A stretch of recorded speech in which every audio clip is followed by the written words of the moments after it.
What happens when the past and the future collide? I mean, really collide. We're going to dive into that very idea today by looking at this incredible novel, The Hilltop Cemetery, which really gets into this tension between tradition and, well, modernity. And it all kicks off with this really powerful question from a literary review. Why don't we have great stories anymore? I mean, think about it. We are swimming in content, right? But does it ever feel like we're losing those big, epic stories, the kind that actually tell us who we are? You know, the ones that used to connect generations? So that's what we're going to do. We're going to unpack that review because it uses this novel as this perfect lens to look at what you might call a crisis of storytelling in our culture today. All right, so first up, a crisis of storytelling. Let's start with the person behind the book. Because, how an author chooses to write a story, especially one about losing our stories, that's a huge part of the message, right? The author, Rouyin Rahnavard, is actually a poet first, and you can absolutely feel that in his writing. He's not some guy chasing publicity. He's all about creating work that sticks with you, something that leaves this lasting echo long after you've closed the book. His language is it's incredibly precise, powerful, and really poetic. And the way he builds the story is so interesting. Rahnavard basically throws the whole A, then B, then C plot out the window. Instead, each chapter feels more like a scene from a movie. They're all connected by these underlying themes, not just by what happens next. It's a bit of a challenge for the reader, for sure, but it also kind of mimics how we actually remember things, right? It's fragmented, it's messy, and it builds this incredible sense of suspense. Section 2, The Outsider's Gaze. Okay, so let's get into the story itself and see this world through the eyes of our main character. So we're seeing everything through the eyes of a guy named Alfred.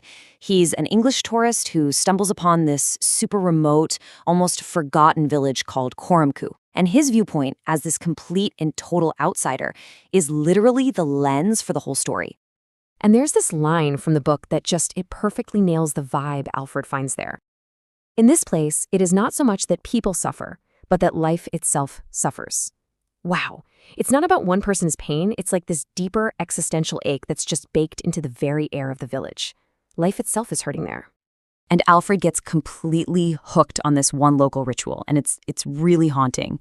Once a year, every villager goes up to the cemetery on the hill, and they light a single lamp on every single grave.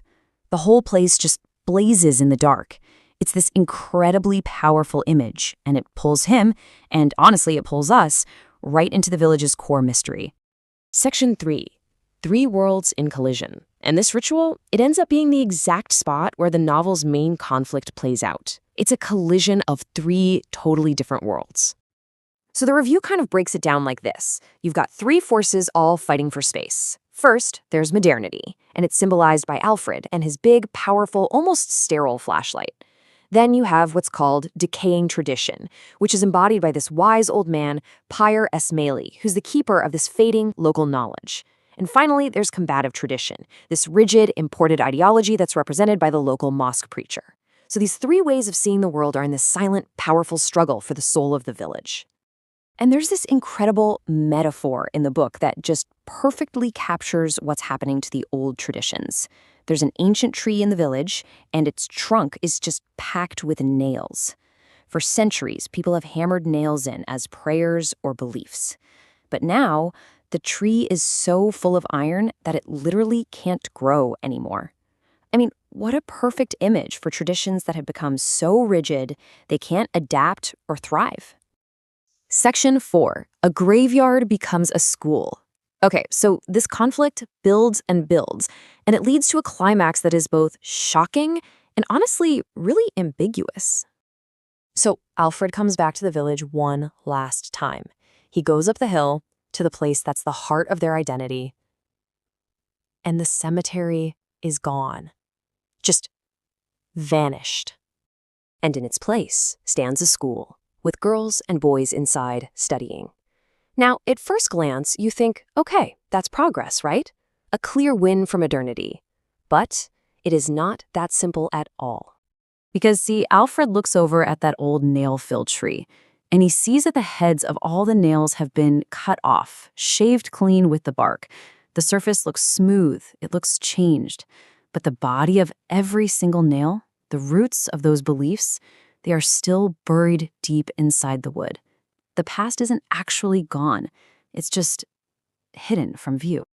And our final section, Lights in the Oblivion. This is where the novel leaves you. It stops telling and starts asking, turning all these questions back on us, on anyone living in this fast-changing world. And it just leaves you wondering, is forgetting the price of modernity? Is that the deal? Do we have to erase the past to move forward? Why? Why did those lamps on the graves, why did they have to be extinguished forever? In our race to build something new, why did that light have to go out? I mean, is that what this is all about? Did we literally have to destroy our old beliefs, our stories, just to build a school? Or, and this is the really haunting question, did we not destroy anything at all? Did we just build this school, build our whole modern world right on top of the graveyard of our own suffering? Just paving over it, pretending the bones aren't still there, right under our feet?